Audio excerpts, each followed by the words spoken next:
Audio Jungle.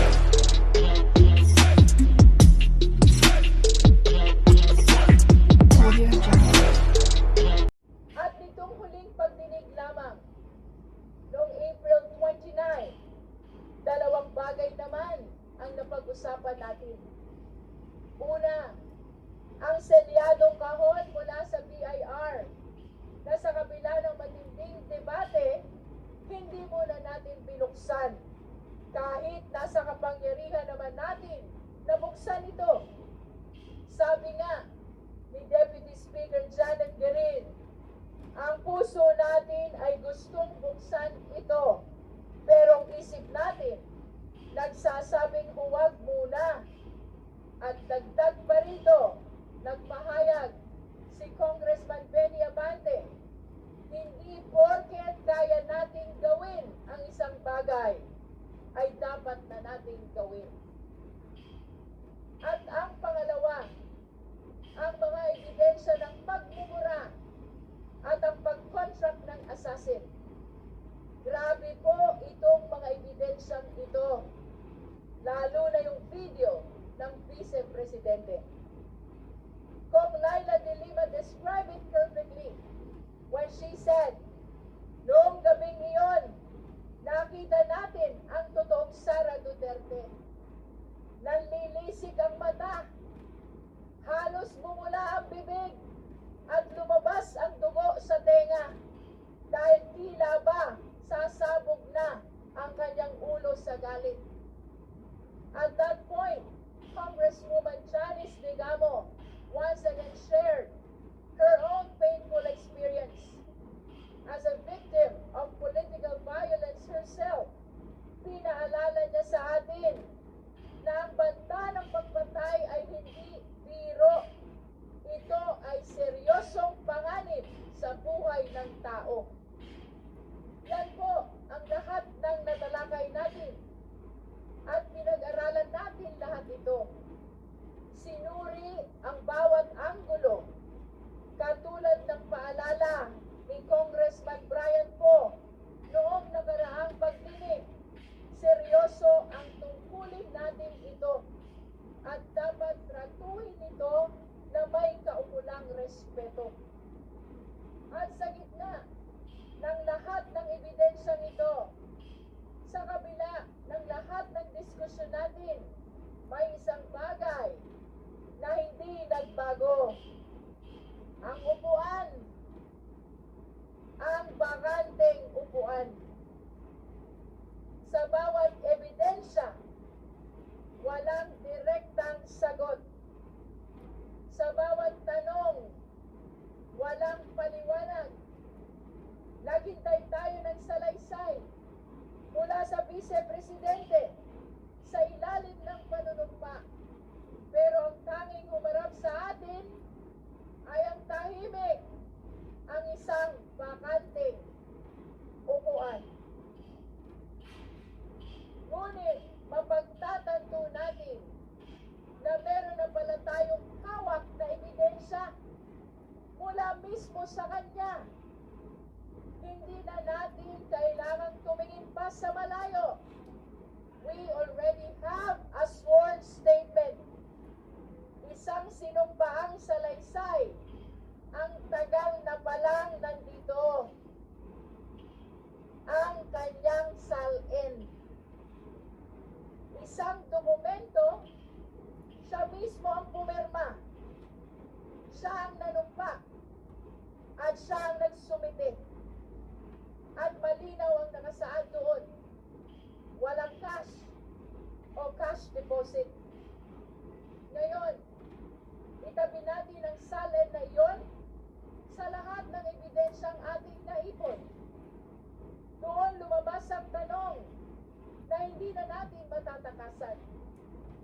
Kapag ang sinumpaang dokumento ay nagsabing zero cash, pero ang official report ay nagpapakita ng bilyon-bilyong transaksyon, saan tayo maniniwala? Kaya naman, noong April 29, the Committee on Justice decided that we have seen enough. No need to extend. No need to give one more chance to someone who refuses to attend. Sabi nga ni Congressman Percy Sendanya, hindi na kailangan ng makeup class ang laging nagkakating class. By a unanimous vote, this committee found probable cause to impeach Vice President Sara Z. Duterte for culpable violation of the Constitution, bribery, graft and corruption, other high crimes, and betrayal of public trust.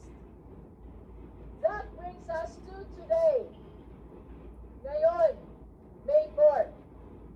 Kukumpirmahin natin kung ano man ang mga nangyari noong nakaraan sa pamamagitan ng isang committee report.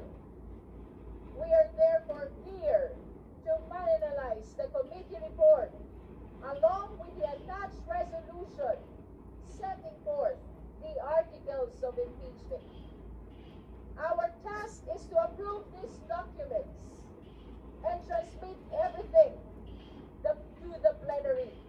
This is our mandate under the rules. Tayo ang Committee on Justice. Pupuntahan ang committee ito dahil sa buong listahan ng mga komite sa Kongreso, tayo lamang ang tanging binanggit at binigyan ng partikular na mandato ng ating konstitusyon. We were given that name for a reason. Today, we hope we have lived up to that name, Committee on Justice, para sa hustisya. Sana naibigay natin ang hustisya sa mga complainant, hustisya sa Vice Presidente sa pamamagitan ng tamang proseso, at higit sa lahat, hustisya sa sambayanang Pilipino. Sana ay panindigan natin ang pangalan ng committee natin. But more than that, I want to take a moment to acknowledge the people behind this work. Hindi biro ang pinagdaanan natin lahat, lalo na ang kapal ng mga dokumentong binasa at sinurit natin. Sa mga resource persons, salamat sa pagharap ninyo dito sa komite. To our colleagues in this committee, thank you so much. Sa ating secretariat at sa mga staff na hindi nakikita sa camera, pero sila ang naging pundasyon ng bawat hearing. Maraming salamat sa inyong lahat. And to the Filipino people, maraming salamat po sa inyong pagsubaybay. Ngayon, habang tinitimbang natin ang bigat na mga susunod nating hakbang at ang mga posibleng pagsubok na haharapin natin, may isang katotohanan dapat nating alalahanin.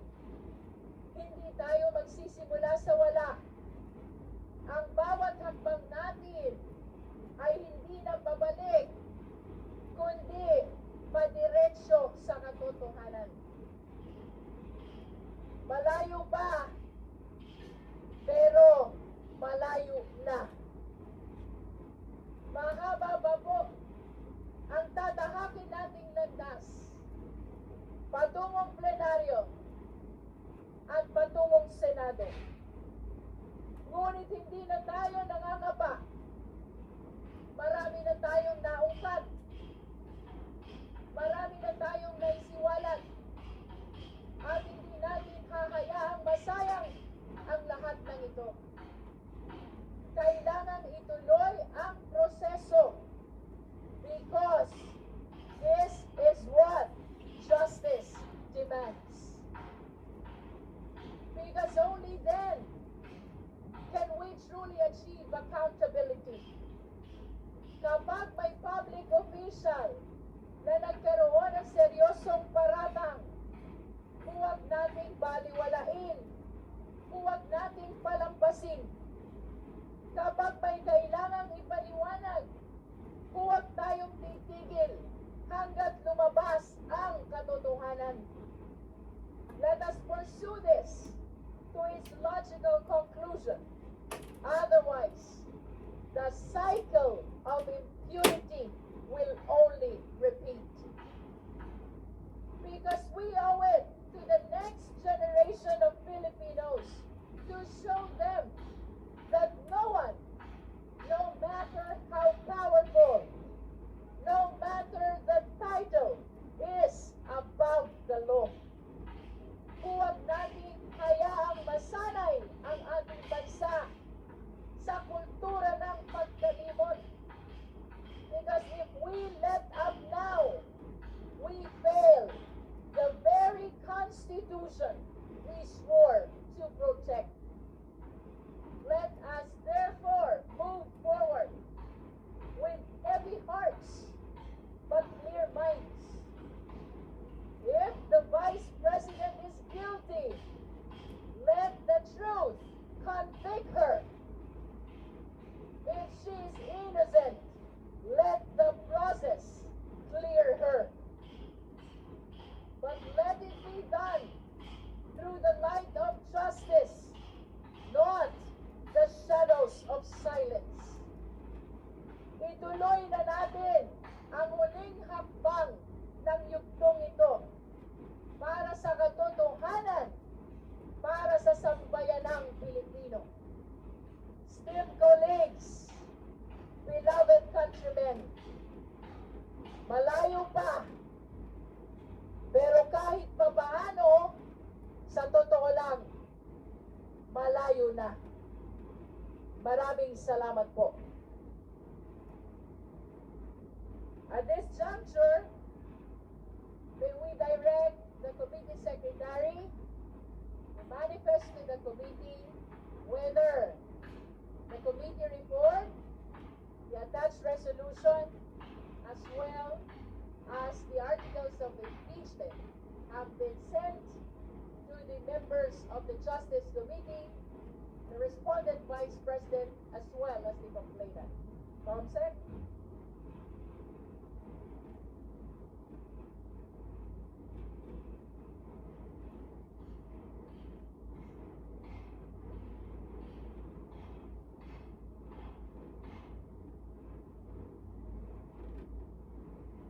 Madam Chair, confirm that the committee has forwarded the articles of the committee report, the House resolution sent to all members, regular and ex-officials of the Committee on Justice. However, we have not furnished the complainants of counsel, respondent of counsel, and copies of the same, and we seek them to do that after the same has been approved and by the committee, and the number of the resolution has already Madam Chair. The Honorable Chel Jokno is recognized. For